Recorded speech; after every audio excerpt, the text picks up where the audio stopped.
Venga acá, mi hermano. Piensa lo que era. Dale para atrás, dale para atrás. Dale para atrás, que eso es para la gente. Repete paso de cebra. Como motorista, Dios mío. Aló, para Semana Santa. Vamos a darle.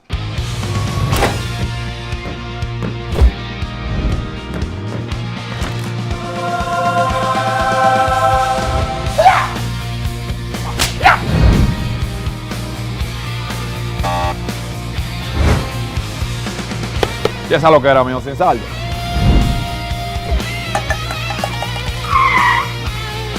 ¿Se le cayó esto, mío?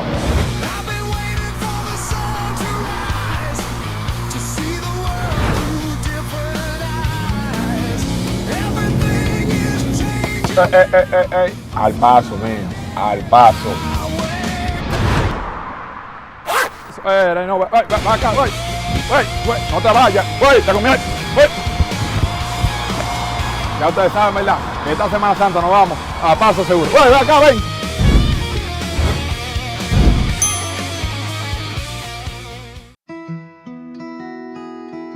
Si de algo saben las abejas, es de flores.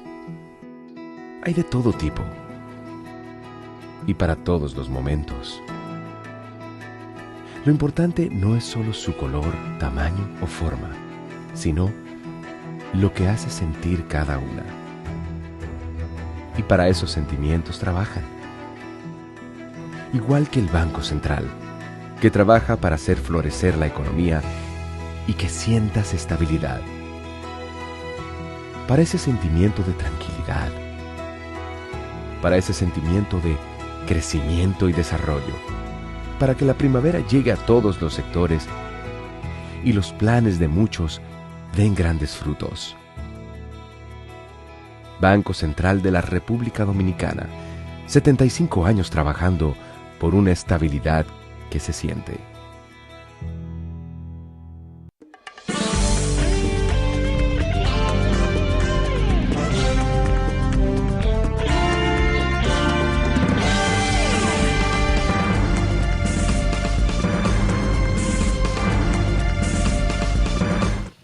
Muy buenas tardes, amables televidentes. Bienvenido a su cita diaria, crepuscular y nocturna en Teleimpacto, que es al final de la tarde despidiendo el sol o comenzando la noche. Ponga su caridad en buenas manos.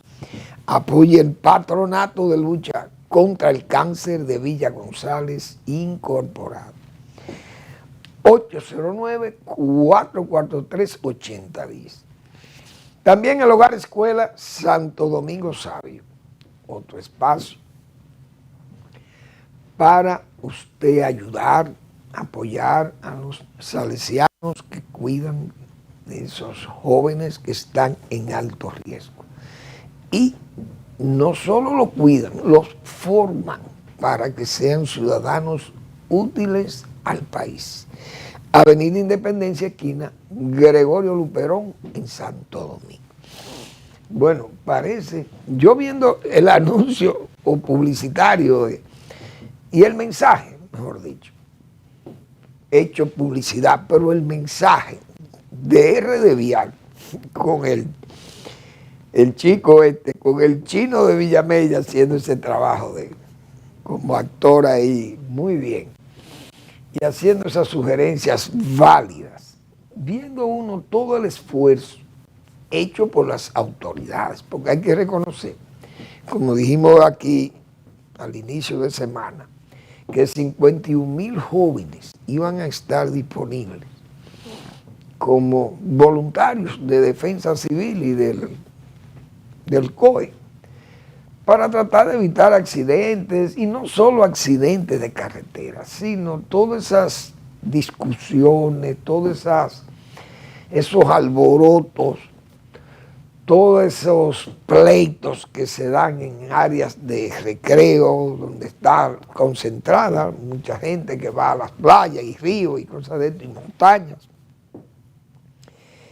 Y toda esa labor de prevención.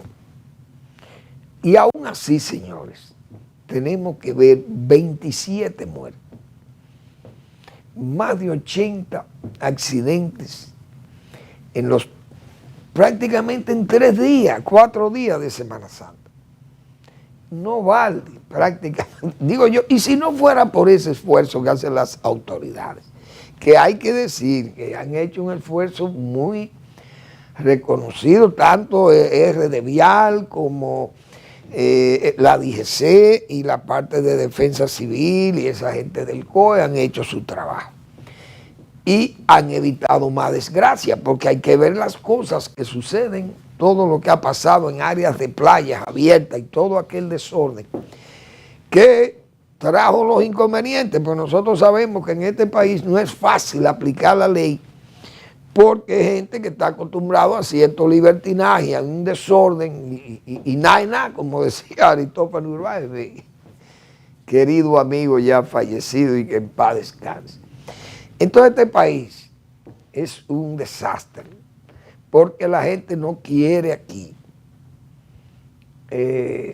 no quiere respetar, ni las autoridades aquí pelean con los policías y es un caos por donde quiera, y entonces se le complica la vida a la autoridad y se le complica la vida a la sociedad y a las principales localidades donde precisamente van a vacacionar muchos de los parroquianos dominicanos y extranjeros que van a los sitios de playas y ríos y montañas, etcétera, etcétera. Pero hay que felicitar hasta las autoridades que pusieron algún freno a ese desenfreno total en que cae esta sociedad con los tragos, la venta de bebidas alcohólicas. Por lo menos hubo cierto freno. Hay que decir que las cosas pudieron haber sido peores, pero las autoridades hicieron el trabajo. RD Vial tomó una decisión, me parece acertada, el Viernes Santo, abrir los peajes, que la gente se desplazara, para ganar tiempo en que la gente pueda llegar al destino que va. Y bien, porque uno sabe que esos peajes se aglutinan ahí los vehículos y ya aquí hay muchas. Yo creo que ya los autobuses, la gente de los que transportan pasajeros así, la gente dice, bueno, pero es que no hay pasajeros, pero es que la gente, todo el mundo tiene vehículo aquí, parece, todo el que gana 20,000 pesos tiene un carro. Entonces, eso hay que ver cómo que se ponen estas carreteras, hasta la del sur, señores, que eso es mucho decir, porque no es una zona tan poblada, tiene varias provincias, pero son provincias que están prácticamente despobladas, no son como las provincias del Cibao o las del este, que tienen una carga de turismo muy fuerte también. Bueno, entonces se tomó la decisión de que el Viernes Santo se desplazara la gente y pasara los peajes, pero hasta eso lo critican también, porque yo creo que también tenemos que ser más respetuoso del trabajo de esos organismos oficiales, porque también al regreso se cobró. Al regreso, como la gente deja los regresos, o para los domingos principalmente más tarde, o la gente que sale temprano, los domingos en la mañana sale del interior, pero los lunes temprano también, mucha gente deja el viaje para el lunes. Y entonces, bueno, pues los peajes cobraron el peaje de regreso. Y a pesar de eso, no estaba, por lo menos ayer, el domingo en la tarde, o mejor dicho, domingo todavía al mediodía, antes del mediodía, pero el peaje estaba, el de la Duarte estaba muy despejado para pagar. Se pagó cómodo y se salió muy bien. Y la gente, yo entiendo que agradeció que el viernes hubo tránsito libre por el peaje, cosa que está muy bien, porque además, siempre se ha hecho aquí, pero eso recibe críticas también. La verdad que es complicado manejar este país, no es muy fácil, ¿no? Pero bien, solo 27 muertos, son muchos, porque no debiera haber ningún muerto. La mayoría de motocicletas también, esa es otra. Pero hubo también accidentes de vehículos, de 4 ruedas, como se dice, y 4-wheel y de todo, y riñas también, porque hay de todo, pero yo pienso que la gente hay ciertos desenfrenos y no quiere respetar las normas las medidas que se toman, que eso es en bien de la comunidad, porque la autoridad no está actuando. Si anuncia medidas rígidas, punitivas, qué sé yo, fuertes, la anuncia, pero es para que vaya en beneficio de todos. Pero también la gente aquí la gente no es fácil, señores, como se acostumbra a decir. Yo saludo a las autoridades, a la ODC, la Policía Nacional, a RD Vial, Obras Públicas, todo, Defensa Civil, el COE, hicieron un trabajo magnífico. Yo creo que está muy bien. Bueno, pasó la Semana Mayor y la verdad que deja unas reflexiones, porque a veces uno encuentra lecturas y experiencias vividas, vivencias de uno en la calle y esas cosas que nos hacen reflexionar y al mismo tiempo comentar esto que yo voy a hablar. El papel de Jesucristo, señores. Son más de 2000 años y hay que ver la fuerza de credibilidad que hay en esa personalidad de Jesucristo, esa extraordinaria personalidad de Jesucristo. Y me encontré con una lectura sobre Napoleón opinando sobre Jesucristo.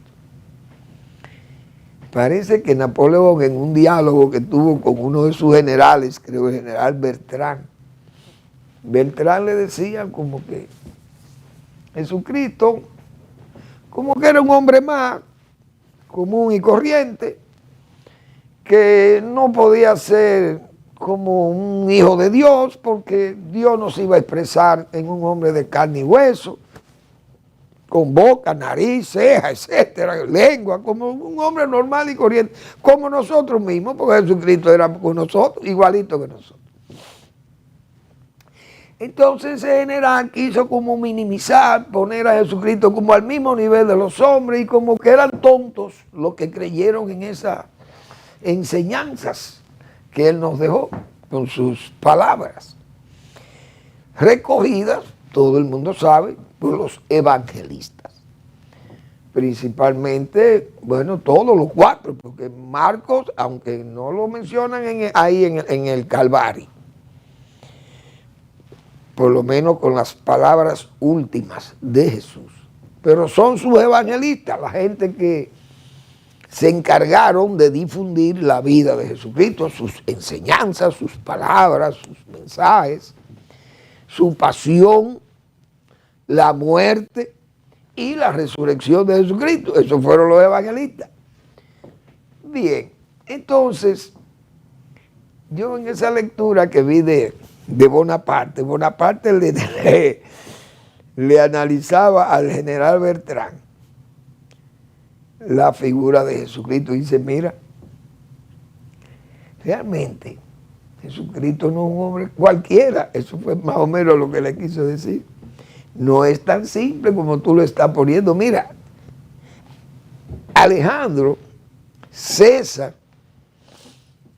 Carlomagno y yo construimos imperios, pero sobre la base de la fuerza, imponiéndolo con la fuerza, las guerras y todo aquello. Y esos fueron 4 tremendos hombres. Estamos hablando de 4 figuras de la historia, indiscutiblemente. Y Bonaparte sabía que él estaba ahí también, que se podía incluir. Dice, pero nosotros creamos unos imperios, combatiendo con la fuerza, la sangre y todo eso. Pero este caballero, dice, mira, ha construido un imperio, pero es con el amor y con la palabra. Esas son sus enseñanzas, dándole fe y credibilidad a sus palabras sobre la base de vender la gloria y el amor del Padre, que él es su Hijo, del Hijo de Dios. Y sobre esa base de la palabra, el hombre ha levantado un verdadero imperio. Entonces hay que tener cuidado. No era un hombre cualquiera. Entonces, yo vi ese comentario de Napoleón, de Bonaparte, Y dice, encontré, la persona que dijo, el general Beltrán decía, no puedo concebir, majestad, al señor Bonaparte, cómo un gran hombre como usted puede creer que el Ser Supremo alguna vez se manifestó a los hombres bajo una forma humana, con un cuerpo, una cara, boca y ojos. Y Napoleón Bonaparte le dice, que Jesús sea lo que quiera, la inteligencia más alta, el corazón más puro, el legislador más profundo, y, perdón, y en todos los aspectos, el ser más singular que hay o que haya existido, se lo concedo. General Beltrán, dice Beltrán, aún así fue simplemente un hombre que enseñó a sus discípulos y engañó a gente crédula, como hicieron Orfeo, Confucio, Brahma, etc. Y Napoleón le respondió diciéndole, conozco a los hombres y les digo que Jesucristo no fue un hombre. Oigan, ¿quién es que está hablando? Es Bonaparte, señores, que es un hombre que fue brillante. Las mentes superficiales ven un parecido entre Cristo y los fundadores de imperios y los dioses de otras religiones. Ese parecido no existe. Hay entre el cristianismo y otras religiones la distancia del infinito. Alejandro, César, Carlomagno y yo fundamos imperios. ¿Pero en qué apoyamos las creaciones de nuestro genio? En la pura fuerza. Jesucristo solo fundó su imperio en el amor. Y a esta hora millones de hombres morirán por él. En cualquier otra existencia que no sea la de Cristo, cuántas imperfecciones. Desde el primer día hasta el último es el mismo, majestuoso y simple, infinitamente firme e infinitamente gentil. Él propone a nuestra fe una serie de misterios y manda con autoridad que los creamos, sin dar otra razón que esas tremendas palabras. Yo soy Dios. Señores, esas expresiones de Bonaparte, esas son expresiones tremendas porque vienen de un hombre sabio y valerosísimo, pero sabio, un Napoleón. Y esas expresiones sobre Jesucristo. Y yo recuerdo un señor de Villa González que se llamaba Guaro Betancourt.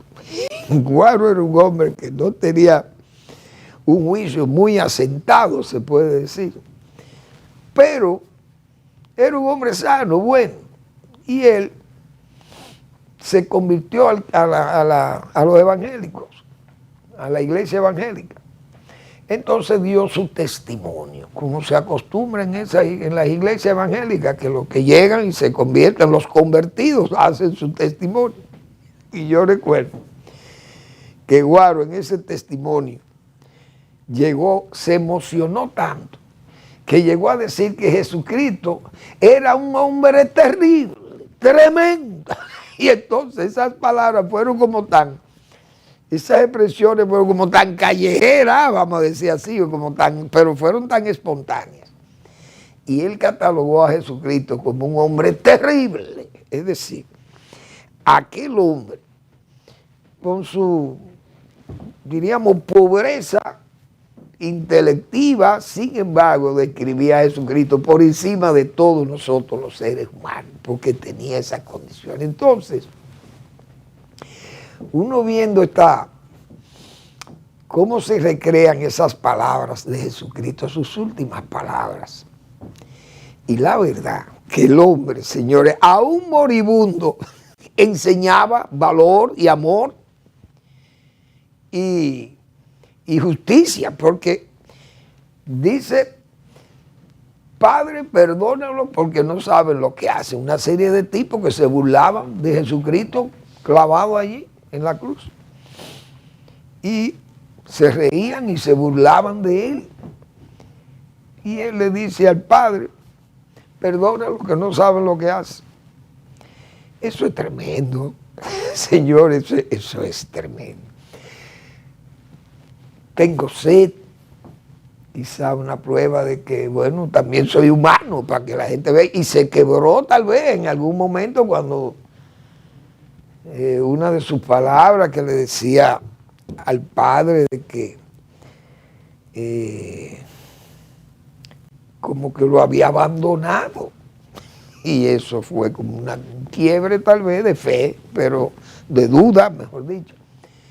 Pero también quiso decirle al mundo que él era un ser humano, porque tiene que sentir dolor también. Pero no descuidó ni siquiera a las madres, a las mujeres, porque le dijo a su madre también. O sea, habló de su madre en esa crucifixión, señores, muriéndose este hombre ya ahí. Es decir, todas esas enseñanzas de Jesucristo en esas últimas palabras son tremendas. Incluso le ofreció al buen ladrón, creo que fue, la gloria y el paraíso. Es decir, fue un hombre justo. Es decir, ¿cómo es posible? Un hombre muriéndose ahí.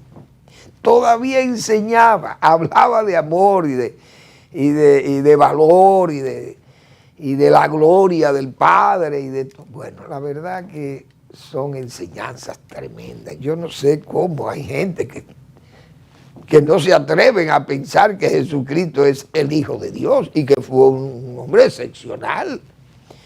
Como decía Bonaparte, este hombre no es un hombre común y corriente, este no es un hombre igual que todos nosotros. Eso no son cosas que usted no puede dejar. Y eso que estamos hablando de 1800. Es decir, que han pasado 200 años más y Jesucristo sigue, esa figura sigue firmísima. Tremendo eso. La verdad que el cristianismo es porque uno ve estos mahometanos, por ejemplo. Pero ¿y qué era lo que hacía este caballero de Mahoma? Un hombre con muchísimas mujeres y todo este andamiaje, como dicen, de poder y de criminalidad y de todo habían, porque esa gente eran huestes. Claro, los cristianos después también mostraron esa dureza, pero viendo todos los sufrimientos que tuvieron los cristianos desde la época del Imperio Romano, que hay que ver todo lo que pasaron los cristianos. Hay que ver lo que tenía que enfrentarse a un hombre como Nerón. Dios mío. Bueno, entonces vamos a ver.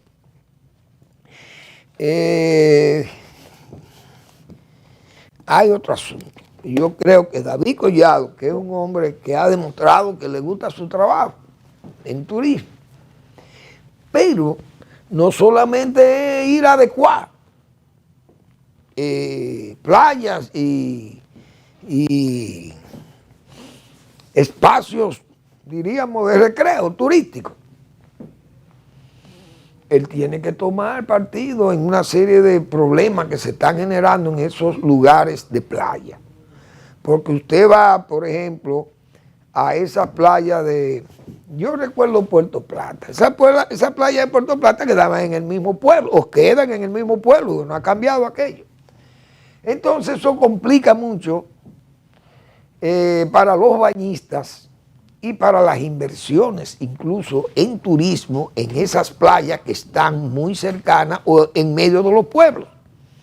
Pasó en Barahona, yo me acuerdo, entonces la playa de Barahona solamente servía la playa del hotel, una playita, porque el hotel la tenía a su uso. Bueno, vamos a hacer una breve pausa y seguimos con ese tema.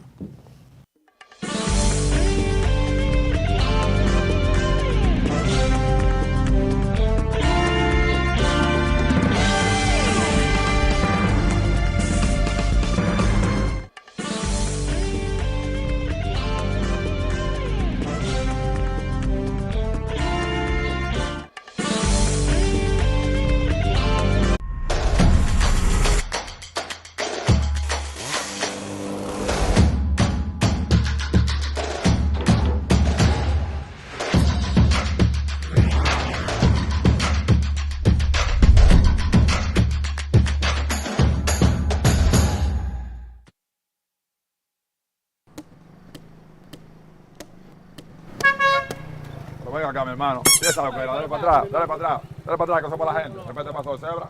Como motorista, Dios mío. Aló, para Semana Santa. Vamos a darle.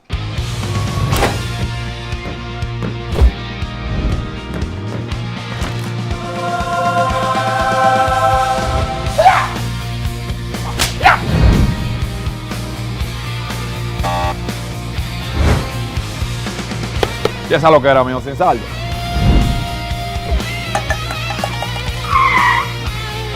¿Se le cayó esto, mío?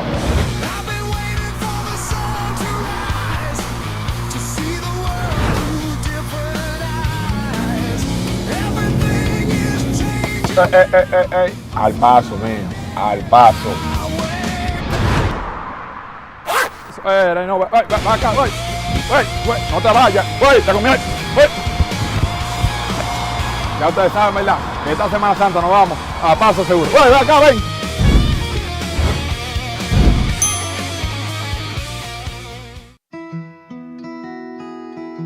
Si de algo saben las abejas, es de flores. Hay de todo tipo y para todos los momentos. Lo importante no es solo su color, tamaño o forma, sino lo que hace sentir cada una. Y para esos sentimientos trabajan. Igual que el Banco Central, que trabaja para hacer florecer la economía y que sientas estabilidad. Para ese sentimiento de tranquilidad. Para ese sentimiento de crecimiento y desarrollo. Para que la primavera llegue a todos los sectores y los planes de muchos den grandes frutos. Banco Central de la República Dominicana, 75 años trabajando por una estabilidad que se siente.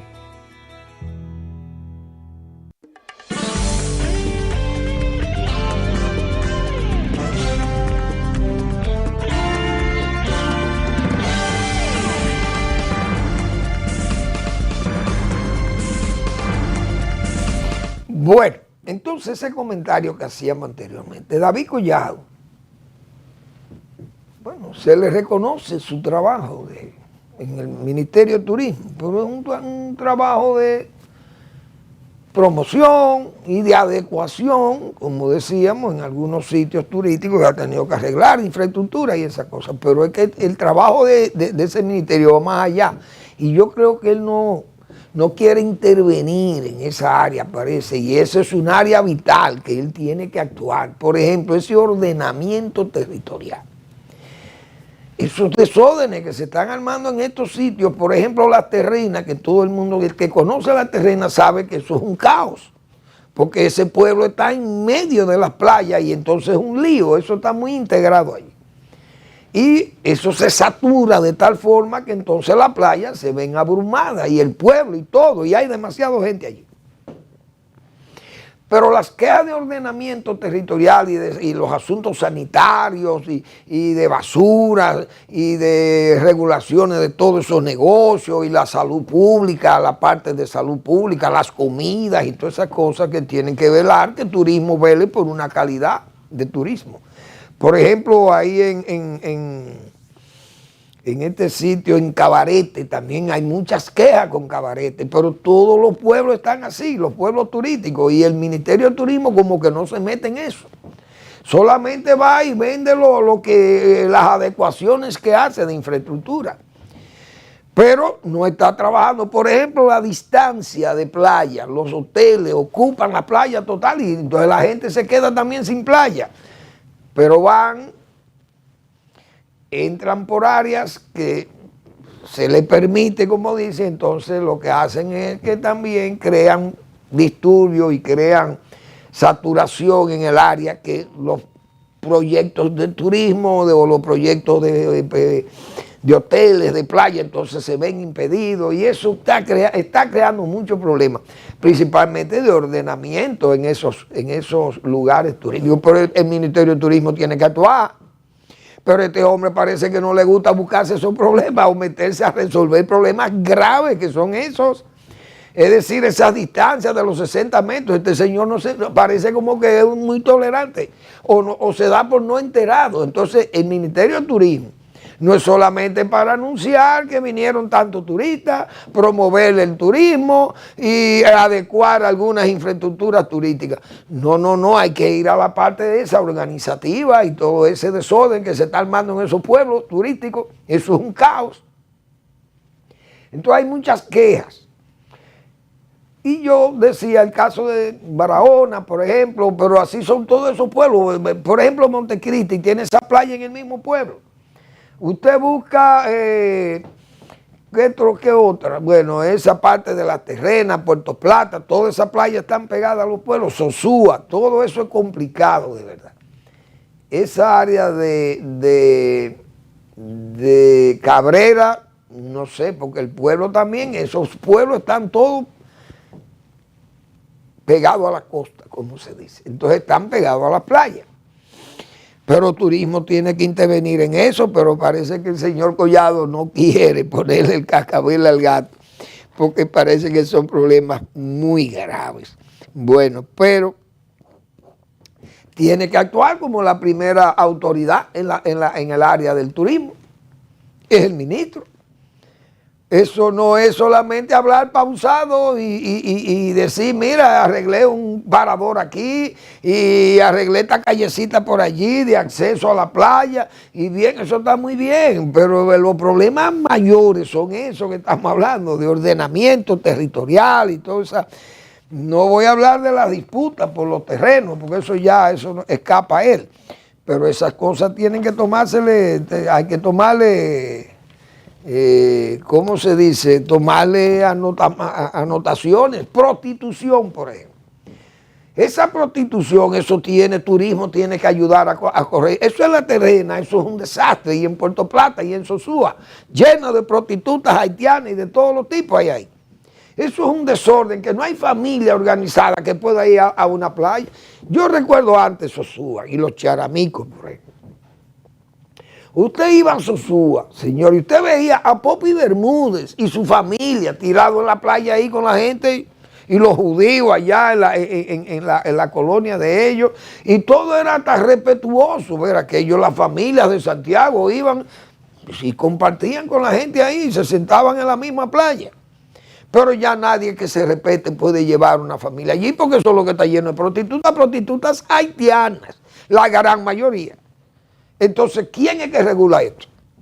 Un desorden, un verdadero desorden. Muchísimas cocinas, salud pública no vela por la higiene, la calidad de los alimentos que se sirven allí. Nadie sabe nada. Pero turismo tiene que actuar en eso, esa contaminación medioambiental también, todo eso es parte de coordinar con el Ministerio de Medio Ambiente, pero turismo tiene que actuar, no es, repito, no es solamente adecuaciones de caminitos y de miradores y de una pasarela por allí o de un muellecito aquí, eso no es solo eso, esos son problemas más serios los que se están originando en esos pueblos de costa, porque el turismo va a fracasar en todo su pueblo con ese desorden y todas estas, bueno, diríamos impunidades que vemos de las autoridades también, porque toda esa labor, esa prostitución que hay en esa zona de Las Terrenas y en Puerto Plata y todo ese litoral ahí, porque las cosas, por ejemplo, en el este no son tan visibles, porque esos hoteles están pegados a las playas y están ahí prácticamente, tienen bloqueado el área de mar, el área de playa, están bloqueadas para los hoteles. Entonces el turista que está en el hotel, bueno, pues disfruta de esa, de la apacibilidad que brinda el hotel o la privacidad del hotel. Eso es, bueno, muy complicado, de verdad. Tienen las autoridades que atender esa cosa porque van a dañar muchas áreas de turismo y la gente se va a tener que conformar con áreas tal vez inadecuadas. Eso es lo que va a pasar aquí. Bueno, el gobierno decidió militarizar todo. ¿Y qué es lo que ha pasado? ¿A qué le teme el gobierno? Militarizando puentes, cruces a 2 niveles y qué sé yo, y hay una cierta como sospecha, ¿será que el gobierno sospecha de algo? O los organismos de inteligencia del gobierno han detectado que hay gente que se está moviendo para hacer un remolino de la calle. Porque la verdad que aquí hace mucho tiempo que el país que ha superado, se puede decir, esas conductas de ebriedad callejera, de andar uno tirándole piedra a policía y cosas de eso. Uno pensaba que esas cosas ya se han ido superando.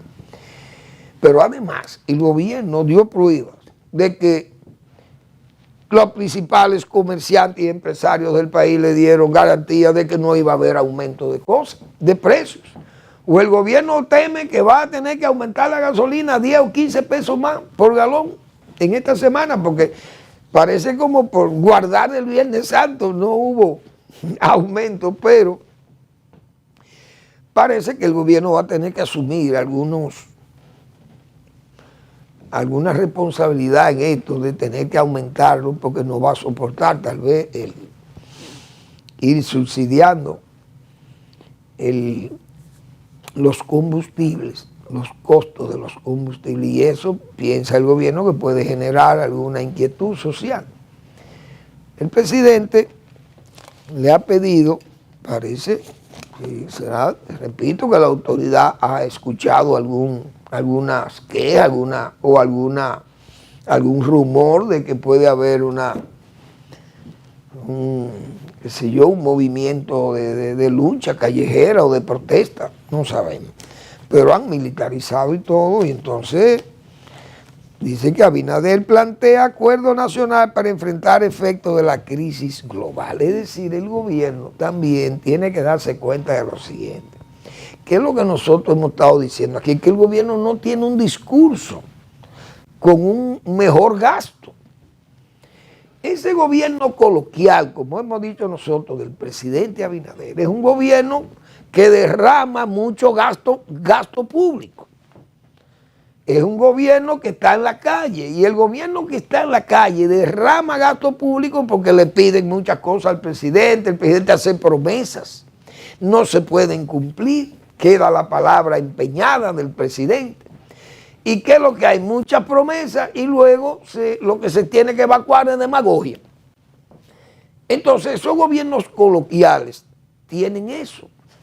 El gasto, el derrame, el derramamiento del gasto público. Por ejemplo, el presidente puso una pensión a una señora que la canceló por corrupta y le pone una pensión de 90,000 pesos. Eso corrió en las redes y por todos los lados. No importó que fuera la Semana Santa. Pero ¿ustedes creen que con conducta de derramamiento del gasto público en forma alegre, como tiene el gobierno, no se detiene? No hay ni siquiera una medida de austeridad, como hemos tantas veces señalado aquí, porque nosotros crecimos, como se dice, vivimos en un régimen austero, como fue el de Balaguer, que eso fue lo que nos enseñaron, como se dice, como arte de gobernar. Balaguer tenía esa austeridad tan rígida, tan fuerte,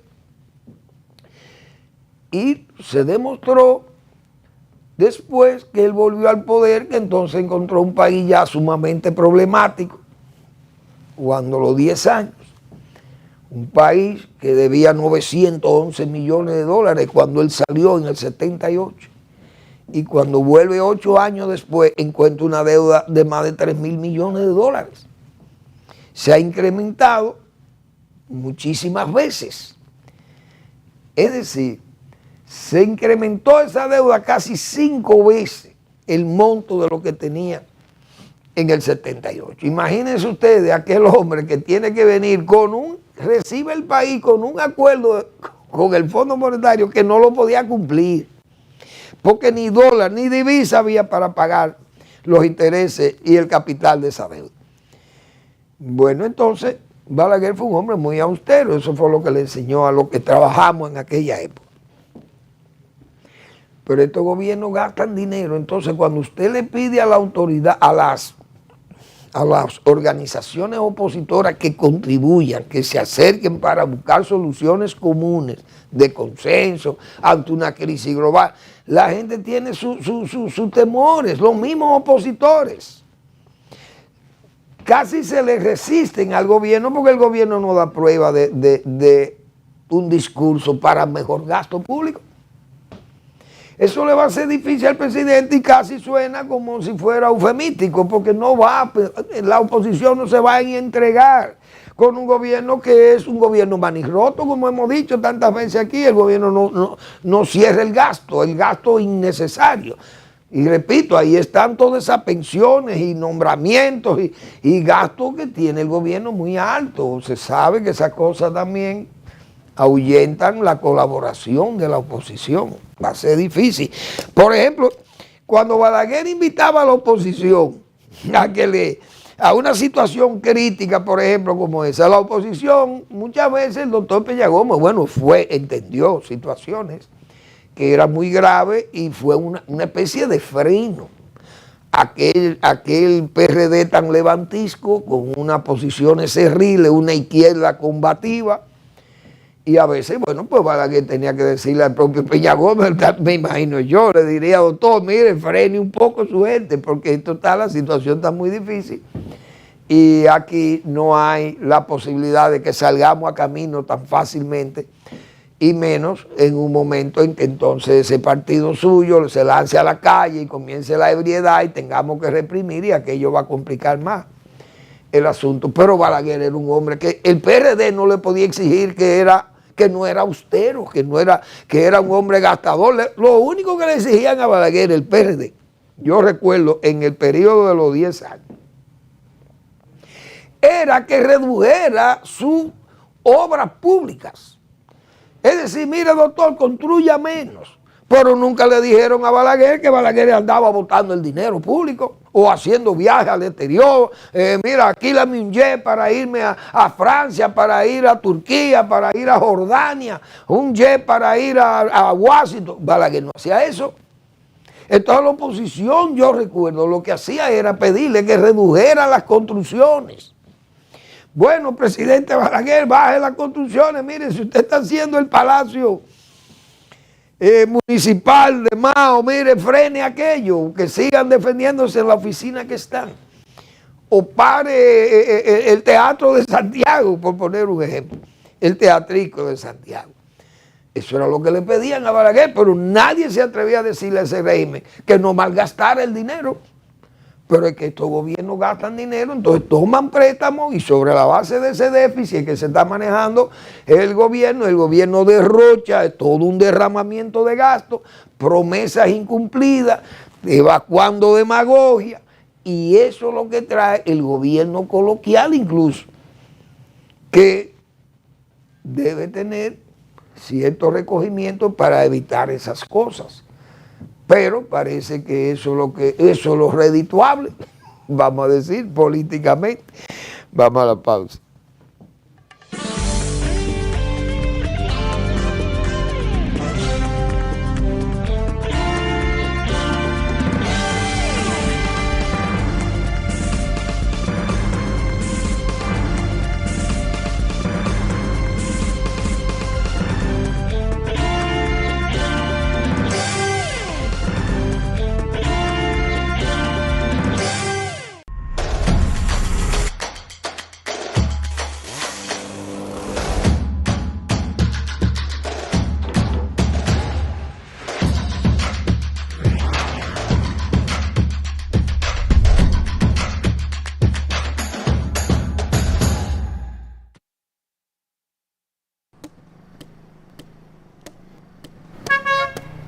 Venga acá, mi hermano. Empieza la opera, dale para atrás, dale para atrás, dale para atrás, que eso para la gente. Repete paso de cebra. Como motorista, Dios mío. Aló, ¿para Semana Santa? Vamos a darle.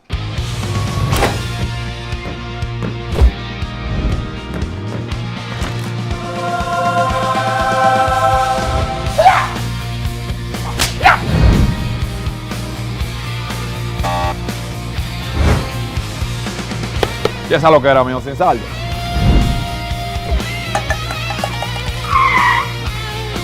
Se le cayó esto mío.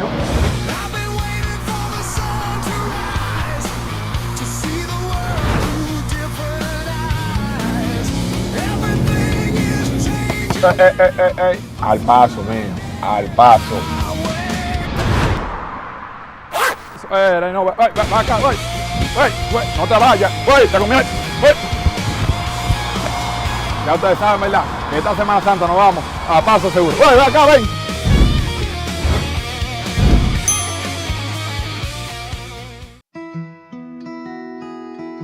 Si de algo saben las abejas, es de flores. Hay de todo tipo y para todos los momentos. Lo importante no es solo su color, tamaño o forma, sino lo que hace sentir cada una. Y para esos sentimientos trabajan. Igual que el Banco Central, que trabaja para hacer florecer la economía y que sientas estabilidad. Para ese sentimiento de tranquilidad, para ese sentimiento de crecimiento y desarrollo, para que la primavera llegue a todos los sectores y los planes de muchos den grandes frutos. Banco Central de la República Dominicana, 75 años trabajando por una estabilidad que se siente.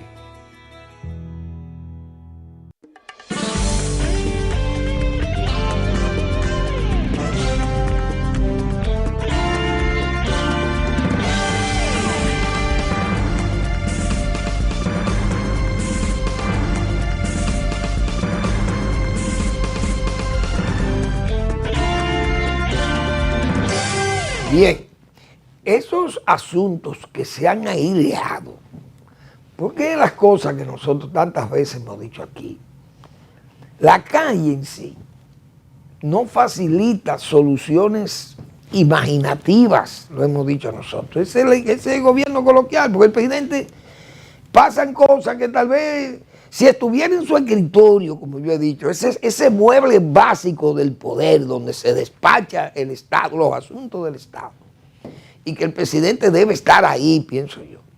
Por ejemplo, no puede salir de ese Palacio Nacional una situación como la que se ha presentado en una compra de 760 millones de pesos para camiones, pero ya los concesionarios y los que venden, los dealers, ya están preocupados porque ven por el mensaje que salió de ahí, del Ministerio Administrativo. Se ve, y el trato como que se le quiso dar, o que se le ha querido dar a esta compra de camiones, parece, compactadores de basura, eso manda duda. Pero es que esas cosas, si el presidente se sentara, digo yo, responsablemente, miren señores, vamos a llevarle esto al presidente, y el presidente ve aquello, sentado ahí en su silla, en su escritorio, puede pensar, puede llamar a un amigo, un concesionario. Mira fulano, dime una cosa, ¿qué te parece esto? ¿Tú crees que esto procede? ¿Cómo está esto? Llama al administrativo. Pero el gobierno no se puede ejercer así, que bueno, un ministerio manda para allá y ya, mira, dale luz verde a eso. Esas cosas son delicadas. Miren ese caso de agricultura. Eso se ve ahora como que se ha quedado ahí como con cierta opacidad. Hay que saber quién es el Mr. Saldaña, como Looking for Mr. Saldaña, como aquella película de Woody Allen, Looking for Mr. Goodbar. Aquí digo yo, Looking for Mr. Saldaña. ¿Quién es Saldaña? Hay que averiguar, porque esas cosas se quedan ahí y no se investigan. Hoy, bueno, que Obras Públicas y Agricultura van a ejecutar un plan de 1.000 millones de pesos para arreglar los caminos. Muy bien, luce bonito. Muy bien. Pero esas cosas que pasaron ahí con esa denuncia que hubo, eso hay que investigarlo para que esas cosas queden claras. Y eso no deje duda. Entonces la oposición ve todas esas cosas, porque usted tiene que pedir la colaboración de los demás, pero usted tiene que vivir como predica. Hay que predicar con el ejemplo. Y los gobiernos tienen que ser austeros, todos los gobiernos. No es que sean tampoco avaros con estas cosas, pero no se puede derramar el gato en forma alegre y todo está bien. Y después que tengo el agua al cuello, entonces llamo para que me ayude. La gente no valora eso. Creo que el gobierno tiene que pensar seriamente en esas cosas. Esos caminos, camiones, que esas ejecuciones así se ven. Entonces, esa cosa de que 760 millones de pesos y tal vez el presidente ni vio eso. Eso no puede ser. El presidente tiene que ver eso y analizar eso, pero en su escritorio, no en la calle, como yo lo he dicho tantas veces. En ese mueble básico donde se despachan los asuntos del Estado. Pero eso está en el despacho presidencial. Bueno, siguen esos ultimátums de Donald Trump peligrosos. Creo que Irán está actuando en forma tal vez muy irresponsable, retando a Trump.